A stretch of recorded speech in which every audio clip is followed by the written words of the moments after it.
Gentlemen, good afternoon. How are you? Good afternoon. Good afternoon to you and your listeners. What a thing. Now this show has become a real powerhouse.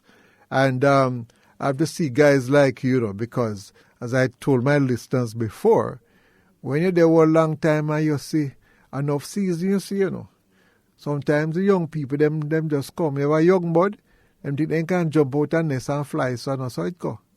And we think it's a good thing to have persons like you've been around, wealth of experience, many years, Franklin McKnight. The man who is a journalist, a creator, of course, many of you out there, I'm sure you've checked out his podcast there. Yeah, frankly speaking, and he always speaks frankly. And a man who I hope that he's around for a very long time, Mark Wignall, who's not afraid to tell you as is. So today, I'm not going to restrict them, but I'd love them to take a look at this country, where we are now. New Year's just around the corner. Where do we go from here? With what is happening, whether it's the economy, social conditions, what we need to do differently next year? Because if we continue the same way, then it will be the same year, just it will be a new number. Gentlemen. I'm not hearing Mark. Is Mark with you? Mark? I wonder if he's... Not hearing him. I wonder if he's muted, if he's there. No, we double check him. But yes, you go ahead. I like where you have started, whether the new year is going to be just a continuation. Mm-hmm. And I would hope not. I would hope that some things continue. I would hope that the sense of the economy strengthening, mm-hmm. I would really hope that continues and that more people can be seen to benefit from it. I would hope too, though, that the country takes a look and begin to do something about the social side of our lives, because that has been in decline for many decades. Mm-hmm. The social part of Jamaica's life. I always challenge people to tell me, what socially about Jamaica, what about the way we live has significantly improved? And there's very little that you can find about our lifestyle, about the way we relate to each other. Mm-hmm. Vernon, that has changed, and that has changed for the better. All right, let's look at the social. Let's start with even say family life. Go back to what family life was before. We know the nuclear family has been. I was think of those who study sociology, so it doesn't always exist in the way the Europeans have it. But family was pretty strong in Jamaica in the 60s and so on. Let's look at that. Tell me your feedback, your thinking on the matter, because there are many persons who believe. Well, I don't even necessarily idolize or hold up the families of the recent past necessarily. Yes. Although family life and community life was different from the point of view of caring, of being my brother's keeper. I mean, in my lifetime, I can relate to that in my community in Kingston. I grew up in Kingston. And even there, I can relate to that. And what you see in communities now is a sort of crass individualism, which is born, I don't know what it is born out of, but people don't necessarily care about anybody else. And so the young persons in the community are not being guided at all. And increasingly, one of the things that we can see, you can see it, and Jamaicans are not necessarily acknowledging it. The younger parents now, the guys who are parents today, 20, 25, mm-hmm. 30, many of them had no parenting, had no real parenting, no real values to hold up. And the communities were ripping off at the seams anyway. Mm-hmm. So from my point of view, the family, the community, it's a building. And, I'll come back to it, I'm sure, in this little talk. But That's part of the reason I like the concept, part of the concept that the Prime Minister has been talking about the peace and human development. And as I said in my podcast last week, Frankly Speaking Jamaica podcast, it's not the ministry of peace that we want so much. It's the mission of peace. It's the whole society, the community to be caught up. Who will lead that mission? Mission of peace. That's a problem. Well, I don't know, and I never claim to have all the answers. Yes, Bernard. yes. But I'm saying Jamaica needs to refresh and reinvigorate the community, the family, which is the unit that you are starting on quite correctly, and the community. But I try to figure and understand, is it that in the early days, the 60s, hardly anybody could read and write, But we understood that there was a need for us to work with one another, because if you're going to build a house, persons would come together and help one another. If you're in farming, then you go across to Mas Jabez and give him like a free labor, and then Mas Jabez come across to you. Is it that we've become so centered in terms of economic activity that everything is measured in terms of money, and it's all about money rather than exchange of goods and services, and that has not make us become less personal? I don't know. I don't know the reasons. I'm just throwing these out. No, you are posing some important questions, and again, I don't have the answers. But you take on those little areas where people used to help each other. Let us say, for example, in the farming, you take on something like that. Now people are setting up. People tell him, even the guy next door is setting up to arrange to steal from you. Yes, man. Yes, man. And setting up from people on the outside. I heard about a person who recently told me that the only way his goats were stolen, as they were, 10 head, was that somebody in the community give information told somebody on the outside. No, it's not stolen by somebody in the community. Keep it there. Because the way the person came and took them and from where and what time of day meant that they had the intelligence from somebody on the inside. In other words, people are willing to cut your throat for anything because they really don't care about you. And that is everywhere. And we see it. Look at the situation with garbage collection, Verna, and garbage disposal. How and where have we become a people of such nasty habits? And why is it that we can't turn those things around?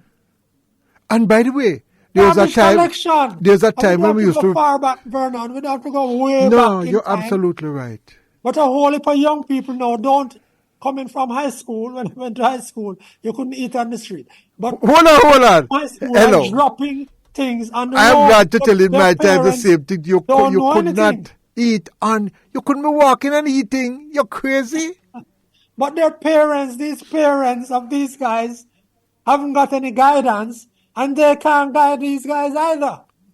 And that is what I'm talking about. It's a whole, like you have skipped out a whole generation or two in values. And here the joke, basic community values. When a man, Vernon, next door to you, can play his music for 6-10 houses down the road to hear at 2 a.m. That's not bad. You mean the whole community and beyond can hear it. He doesn't care about you.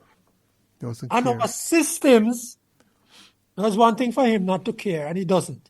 Our systems haven't been able to make sure that he cannot do it. Or if he does it today, he can't do it tomorrow. And that's what I'm talking about. Or the guy who throws garbage on the roadside, that he does it today, can't do it tomorrow. Our systems have failed colossally. It is pathetic though, my brother. Yet we say we are a modern society. They will say we're not a modern society, we are a modern society. So that's why when you said, is it the economics or is it the social? Yes. I'm saying that the transformation of the social is very, very necessary. But let me tell you what is happening. Yes. Sorry. Go ahead, Franklin. No, go ahead, Franklin. So that's why when I look and see that the local government elections are coming, and for many people they just portend the general on the road. They just Right. say, well, what you see in local and tell you what's going to happen in the general. But I would hope that the country finds even a tiny bit of time to discuss this whole business of local government and what it is and why it is that local government itself is such a part of the failure of Jamaica. And I'm willing to challenge anybody on that because I spent a lot of time Yes. going to their parish council meetings in different parishes, understanding what local government should be doing and seeing what local government does. And I see, Vernon, I know that you still do some of it, but I know that when you were at another place, you connected with people in the markets. Our markets in Jamaica are horrible places for the people who work there. That is to say, the vendors. The poor people, it don't matter. Give them anyway. They don't need them. Well, that's the point. That's the point I'm saying. That's how they deal with them. And why is that so? They are such important people where our mothers, our aunts, our sisters go, our brothers to.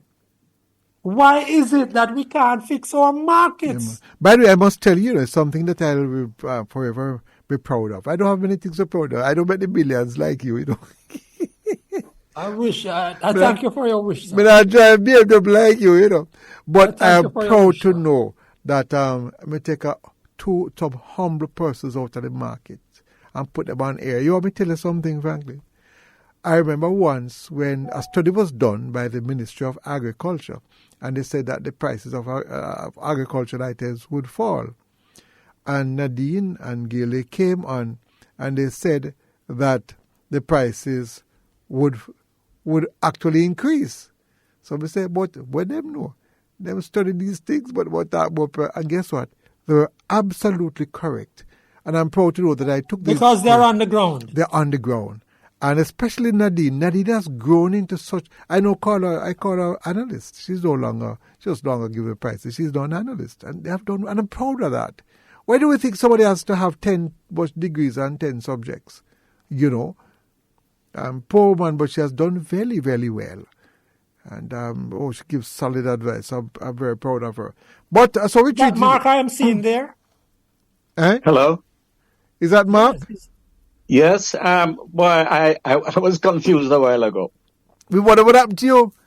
You lost how me lost sometime. I was wondering where you were talking. Mark Wignall is now online. Mark Wignall is a columnist. He's been around a long time, done pretty only research, so he knows the Jamaican people. We've just been looking at where we are now. By the way, is that Franklin? Yes, Franklin is on. How are you doing, Mark? My brother. Good to hear your voice, man. Absolutely a pleasure. My pleasure, man. Let me tell you what, I don't know, we have a few minutes left, but we're going to have part two at about, say, 10 minutes past 3. So I hope if both of you can join back after that, because this seems to be going to be a very great discussion. And we need mature persons like you. I don't have anything against young people, but when you have some mature people looking at where we are, where we're going, it makes a big, big difference. So Franklin was looking at the family, looking at how we treat people who work in the market, for example, and how we don't care much about one another again as to where we have reached now, Mark. So that's what. So if you want to have an input into that at this point. Great to have you, my brother. Yes, I'm Vernon. What bothers me is that I would say from 2016 to now, we had one main cancer in the society, and that was violent crime. Mm-hmm. What I have seen joining that, that cancer is fraud and scamming. You know what I mean? And some of the fraud cases, when you look at the individuals involved, it is like you have to ask yourself, what is it in the society they are seeing that is telling them that you cannot wait just a little bit longer? In other words, actually work smart and try to earn your money without doing everything quickly and ended up ending up defrauding the very organization that you're working for. So that bothers me. But Mark, really, the people who are into fraud nowadays, they're not poor people. In the financial sector, they're not starving, Mark. They used to say poor people thief because they're poor. Yes, well, poor people are not going to get those jobs. So we already know that. I hear you. But Mark, I want to ask you. You said you had. Why do you use 2016 as the chalk line on the violent crime? Is that any particular? No. It is that is done for political reasons. In other words, the JLP kind of it got a foothold from about that time. Yeah. In politics, in electoral politics, in winning state power. Mm-hmm. Right. So when one would have hoped that they would have expended a lot of effort on solving violent crime or attempting to solve it, what has happened is that, as someone said years ago, them just lift it up, and then what you have now is many instances of fraud, and of course the scamming has only grown. And the scamming is the scamming also a part of that, or is just another set of people who have decided that they want some? Well, if you want to put some amount of democracy in it, a lot of individuals who would not normally be given a foot to white collar jobs. You have some bright youngsters who understand the computer, and they decided that, listen, man, it is just not worth it to go and get education, in the standard education. So they have done their thing, and they're making a lot of money, and they're being supported in many instances by rogue politicians. I wish we could identify them, but not on this program, I don't have the money to pay. Identify some of them so that we can advise them to pack their bags and go. I must tell you, I'm quite easy. Well, you ought to know that I've asked one or two of them to pack their bags and go.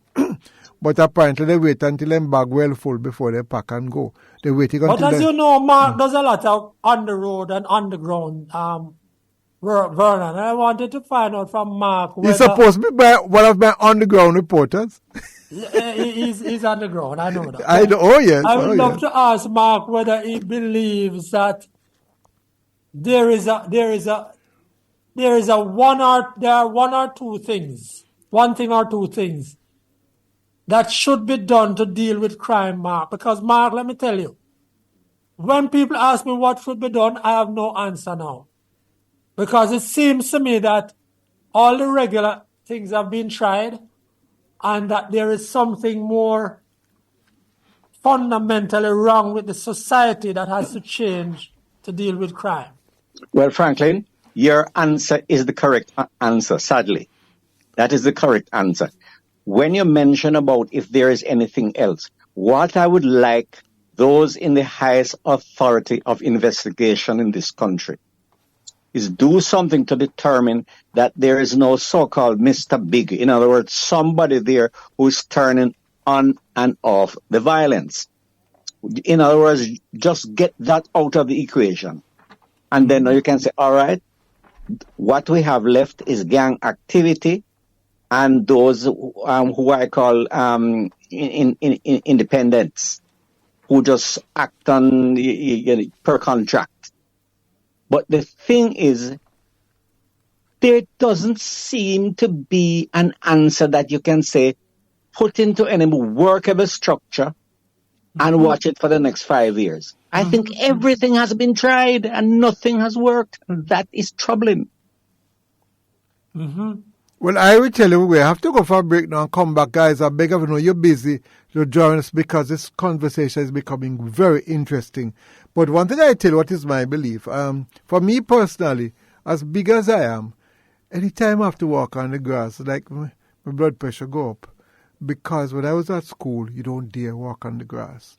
So we have a generation now unless we're going to use some dictatorial ways and put them on the manners. But for the young people, no. To me, there are some of us who never commit any crime at all because that's how we've been socialized. It's in our DNA. And it seems to me that is probably where we have to go back to. But you're not going to realize that until about 10, 15 years. I wonder how many of us will be around there. Gentlemen, I'm going to take a break and then we ask you to join us at probably about 10 past 3. This is too much of a vital. As a matter of fact, I believe that two wise heads like yours, I mean, you're not looking for political power. Look for the country. It's better for the country. And I think we need to hear from you more often.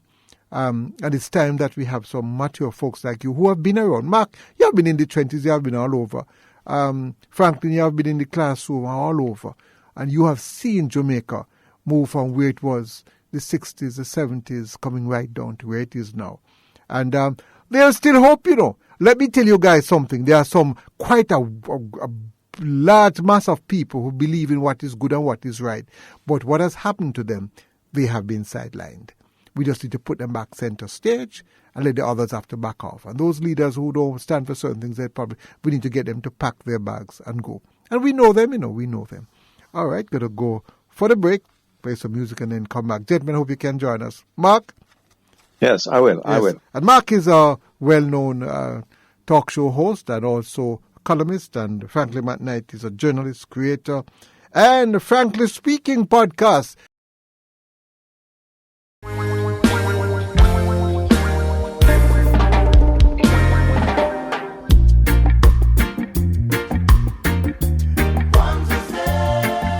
You're listening to Spot On with Vernon Darby, the People's Program, the People's University, the People's Parliament. We're coming to you live from Kingston, Jamaica. Yes, Jamaica, the beautiful country in the middle of the Caribbean Sea, where we say we little but we tell. Good afternoon to our friends in Connecticut, in New York, New Jersey, and those in Florida who are listening. Yes, great that you're joining us, and I gather some of you are probably hearing us for the first time.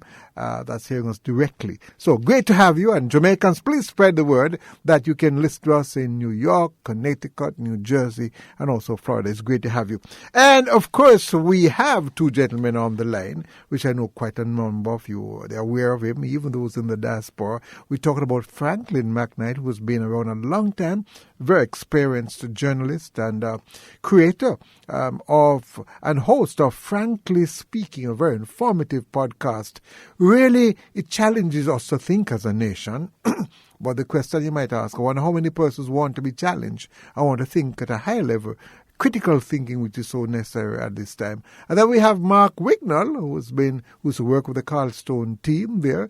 And he's a man who is always on the ground, so he knows what is happening. He's also a columnist and a broadcaster. And I think it's great to have two senior persons in the profession who really can be very analytical and give us a historical perspective of this country, but also look at where we're going. So they're back with us again. Back to you, gentlemen. Who will start off first? Yes, I'd love to ask Mark. Mark was on the floor when we broke, sir. And I'd love to ask Mark a question. Mark, and this is a simple question. Mark, why has this scamming part of it? I suppose the fraud took. I don't know how much more fraud there is now than at another time. But the scamming part of it, what are the causes for this massive scamming?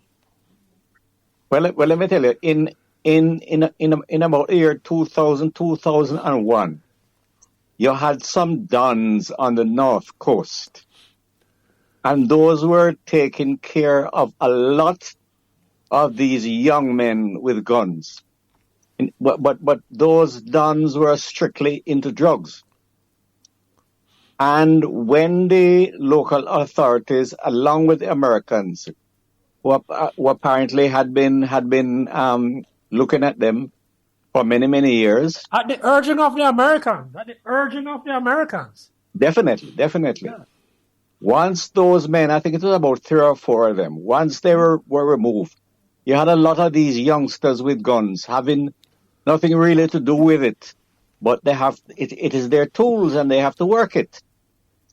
But at the same time, some of those guys at the very top of the educational pyramid, so to speak, they were really into computers.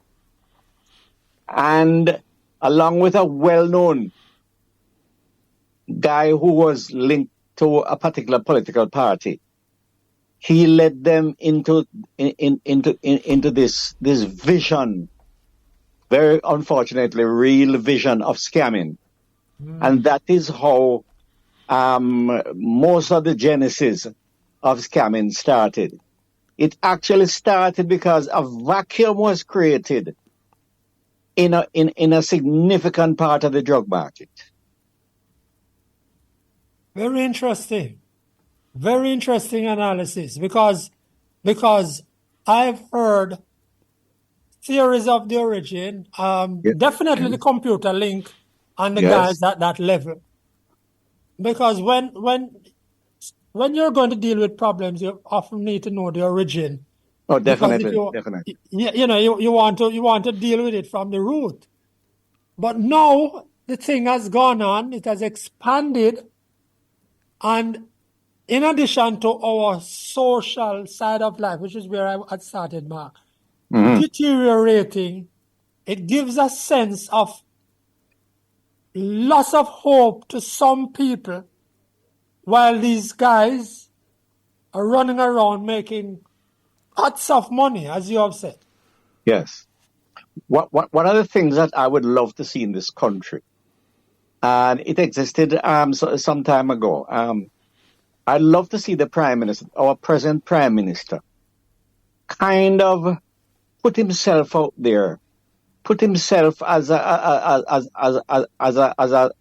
kind of stamp of approval, so that when he gets into some policy management areas, of whatever specific policy it may be, he just leaves a stamp of approval.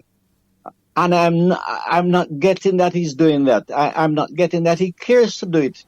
Give us an example now, Mark, because I'm not sure what you mean.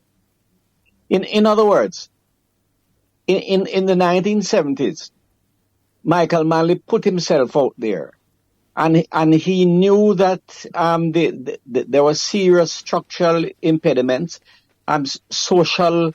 The whole of the society needed to be restructured, and he made that his thing, and it's like he put him stamp of approval right there. So I am not getting that Andrew Holness understands that he has to come out there. I mean, you have a Nigel Clark handling certain things, and you have Ed Bartlett doing a fantastic job. I think the Prime Minister needs to concentrate more on looking at the Jamaican and seeing what he can do to build the Jamaican. I may be lost in what I'm saying there, but I understand. You want the Prime Minister to set a standard, to say to these lead. are the ways that I would love to see our people live, and I approve of this. It's almost saying, I approve of this. Lee Kuan Yew did exactly that. His miracle was just not in the economic part of it. Yeah. He was constantly appealing to the people and saying to them, you are much better versions than you are right now. That can be attained. Mark, you're striking a chord that pleases me, man. Because what I was saying to Vernon earlier is that we have the society shelling apart. And we don't have anybody standing up and saying, this type of noise that people make at 2 o'clock in the morning and 3 o'clock can't work. This way we're nasting up the street side can't work. You can't take over the bus stop. It cannot work. These social ways you behave, we are better than that. We are better than that. This is what we should be doing. That is what Mark is talking about as a stamp of approval. But, yes, Mark, Mark, that is correct. Yes, you will see sometimes you have a dog that end up on the veranda and still quite comfortable. If you ever step on him, tail him jump, Well, obviously, yes, because you're going to take him out of his comfort zone. Indeed. can you suggest how we can do that to the Prime Minister of Jamaica? Well, elections would definitely push it, but yes. Unfortunately or fortunately, the only people who are interested in elections now are the politicians. I don't get a sense that the people, the man and woman at the street level, are too interested in elections, because they're too much into bread and butter issues. And one of the big problems that is taking place in this country, and it has happened way back in a JLP regime of the past, where you actually had growth, and the growth was so lopsided that the majority of people didn't benefit from the benefited zero. Yes. Mm-hmm. That's another thing. While the macroeconomics might be pointing in one direction, you have to be careful about this trickle down effect, because people become you have to be careful that the people broadly feel a sense of growth, development, of better. You have to get a sense, and I am saying also that as I leave, because I have a little thing that I'm doing, as you know, Bernard. I'm saying also. Anyhow, when you leave, you better find yourself back here, because the two want to come in. Let me tell you something. You don't understand the level of discussion that you guys are participating in. You know. You realize I don't shut up. So. But look here. You see, and I don't want to let it go. That's why I have to say it before I go. This matter of how we live, the sense of who we are, the sense that we are better than that we are behaving now. That stamp of approval that Mark is doing is almost as if Mark and I had sat down somewhere and I said, Mark, I'm going to say this. You're planning. I'm telling you, because what I'm saying is that the nation deserves somebody out front leading. That's why I tell you, it's not a ministry, Bernard. It's a mission, that mission of peace and human development. And it's not about I have this or that. It's about that we deserve better than this. We are better than this. We are a clean people.